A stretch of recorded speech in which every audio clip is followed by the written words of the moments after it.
Hello friends, আমি রিয়া। আর আমি নিয়ে এসেছি আজকে একটা নতুন ভিডিও, যেটা হেয়ার স্মুথনিং, কীভাবে হেয়ার স্মুথনিং করবে। তো যারা নতুন হেয়ার স্মুথনিং করবে বলে ভাবছো কিন্তু করতে অসুবিধা হচ্ছে, তো তাদের জন্যে অনেকে বলছে যে দিদি আমি স্মুথনিং করছি কিন্তু আমার চুলে কোনো শাইনিং নেই, কোনো চুলটা সেরকম শাইনিং থাকছে না, কিছুদিন পরেই যা আবার শাইনিং আসছে, তো কিছুদিন পরেই শাইনিংটা চলে যাচ্ছে। তো এগুলো কিসের জন্য, রিজনটা প্রথম জানতে হবে, কি কারণে এই জিনিসটা হচ্ছে। প্রথমত সবচেয়ে মেন কারণ যেটা হচ্ছে, আমরা ক্রিমটাকে ঠিকভাবে কোন চুলে কোন ক্রিমটা অ্যাপ্লাই করতে হবে, এটা আমাদের মেন জানতে হবে। তো আমাদের পাতলা, যেটা থিন হেয়ার বলি আমরা, সেই চুলে কিন্তু আমরা নর্মাল একটা ক্রিম হয়, আমি লরিয়ালের ক্রিমের কথাই বলছি, কেন কি আমি লরিয়ালটা দিয়ে এখানে কাজ করছি। তো রেসিস্ট্যান্ট হেয়ার বলে যেটা, রেসিস্ট্যান্ট ক্রিম বলে যেটা, তো নর্মাল পাতলা থিন যাদের হেয়ার, তো তারা কিন্তু সেই ক্রিমটা দিয়েই কাজ করতে হবে নর্মাল চুলের জন্যে, এটা সবসময় মাথায় রাখবে। আর যাদের একটু কার্লি হেয়ার বা একটু চুলটা একটু থিকনেসটা একটু মোটা, তো তাদের জন্য এক্সট্রা রেসিস্ট্যান্ট হেয়ারটা আমাদের ক্রিমটা আমাদের কিন্তু অ্যাপ্লাই করতে হবে। তো এটা সবসময় মাথায় রাখতে হবে। আর টাইমিংটা অনেকটা মেনটেন করে। তো দেখছো আমি এখানে ক্রিম অ্যাপ্লাই করা শুরু করে দিয়েছি, কিন্তু তার আগে আমি তোমাদের দেখিয়েছি আমি হেয়ারটাকে ভালো করে প্রথমে ওয়াশ করতে হবে।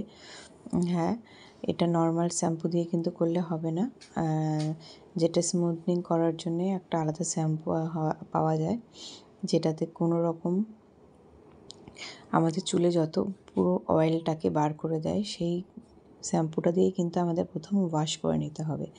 তো ফার্স্ট টাইম ওয়াশ করার পরে দ্বিতীয়বার আবার ওয়াশ করতে হবে। তো দুবার ওয়াশ করার পরে আমরা যেই চুলটা ড্রাই এবং ড্যামেজ থাকবে, সেই চুলটাকে আমরা 40% ড্রাই করে নিয়ে তারপরেই কিন্তু আমরা ক্রিম অ্যাপ্লাই করব। এটা একটা খুব ভালো টিপস। আর যাদের চুল কোনো রকম ড্রাই না, তো তাদের ভিজে চুলেই তুমি ক্রিম অ্যাপ্লাই করতে পারবে টাওয়েল ড্রাই করে।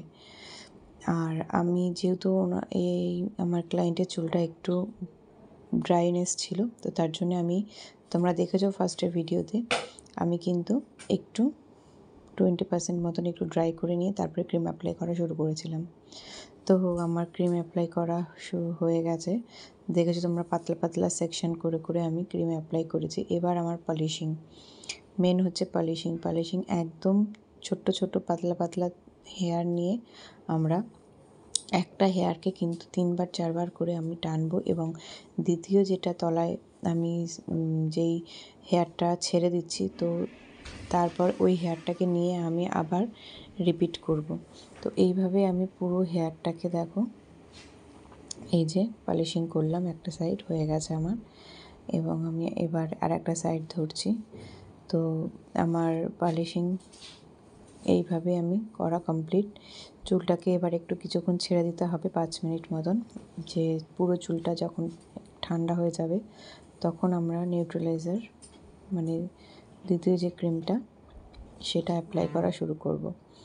হ্যাঁ, আর একটা কথা মাথায় রাখতে হবে, নিউট্রালাইজার যখন আমরা ইউজ করব, তখন কিন্তু আমরা নিউট্রালাইজার ডাইরেক্ট আমরা চুলে দেব না, হেয়ারে দেব না, ওটা প্রচণ্ড একটা হিট থাকে। তো তার জন্য আমরা একটু এটাতে জল মিশিয়ে নিয়ে তারপর আমরা নিউট্রালাইজারটা হেয়ারে অ্যাপ্লাই করব। তো এই যে আমাদের নিউট্রালাইজার হয়ে গেছে, 10 থেকে 15 মিনিট আমরা নিউট্রালাইজার রেখেছি, এর থেকে বেশিক্ষণ রাখা কোনো প্রয়োজন নেই।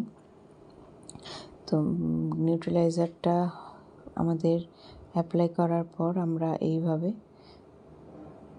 ধুয়ে নিয়ে তারপর আমরা চুলটাকে ড্রাই করে আবার আমরা মোটা মোটা সেকশন নিয়ে আমরা কিন্তু এটা পলিশিং করলাম। করার পরে এই যে ফাইনাল লুক, এটা আমাদের দেখো, চুলটা নিচের দিকটা ওরা একদমই ড্যামেজ হয়ে গেছিলো, তো সেটা এখন পুরোপুরি কিন্তু বোঝা যাচ্ছে। আর এটা আমাদের ওয়াশ ফাইনাল ওয়াশ করার পরের লুকটা, যেটা একদিন পর আমরা ওয়াশ করি। তো একদিন পরেই তুমি ওয়াশ করে নিতে পারো। তো এটা হচ্ছে ফাইনাল লুক ওয়াশ করার পরে। তোমরা কমেন্ট করে জানিও কেমন লাগলো আমার ভিডিওটা, আর হেয়ারটা কতটা ড্যামেজ ছিল তোমাদের প্রথমেই আমি দেখিয়েছি। তো ক্লায়েন্ট তো ভীষণই হ্যাপি ছিল, আর ক্লায়েন্ট কি বলছে তোমরা শুনে নাও আর কতটা হ্যাপি।